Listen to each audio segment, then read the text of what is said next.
Hi everyone, it's Stella Grizont here to help you work happier and live better. And today we're going to talk about the number one mistake I see when it comes to goal setting that people make and how to avoid it. Last week we talked about what do you do when you don't know what to do? What do you do when you don't know like how to even figure out what to do? And this week I want to take it to the next level, which is, okay, you kind of have a sense of what has to happen, but you're finding all sorts of excuses for not doing it. You're procrastinating, everything else is taking priority, you have too many priorities, everything is swimming, you're too tired, and you just find yourself not making progress at all and feeling pretty crappy about being stuck. So what happens? So what I see, even if you are one of those folks who is really good about creating sacred time on your calendar to tend to whatever this goal is. So say you've put time on your calendar, but then when it comes to it, you're not very productive with it, or you end up doing something else. What I find the challenge is that your folks are not being intentional and specific enough with what they want to accomplish in that time. And so then it just becomes too overwhelming. For example, I have a client who's creating a product strategy, which is a project that takes many, many months and has many different layers. And also, she's still figuring out how to go about doing it. And so she'll put on her calendar, okay, plan strategy.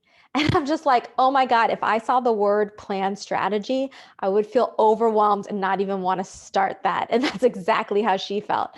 And so what you want to do is be even more specific about what you want to do at that time. So for that time, we talked about, okay, reflect on notes from stakeholders and look for common themes. You see how specific that was?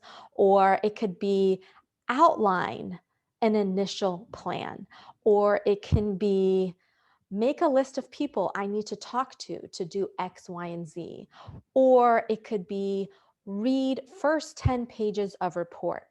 Notice how specific each of these are. So the more specific you can make your tasks for the time you set to do them, the more likely you're going to do them because you already have a hook in. You've already actually done a lot of the hard work, which is choosing what to do and where to start, because that is often the hardest thing, is knowing where to start. So one thing I suggest you do to set yourself up for success, it's one of my favorite ways of self-caring, is before I end the day, I will write down what are those super specific tasks that I need to get done the next day, the 3 tasks. So I don't even have to think the next day. So whether you're setting intentional time for a big project or just in terms of your everyday, get really nitty gritty, super specific and write it down, because you know it in your head. But if you wake up on the wrong side of the bed, or other things are taking priority, or you're just frazzled, or you're just living in 2021. There's a lot going on. So by being super specific and writing down what exactly you want to get done, that is one way that you can set yourself up for getting started and sticking with that task and hopefully achieving that goal.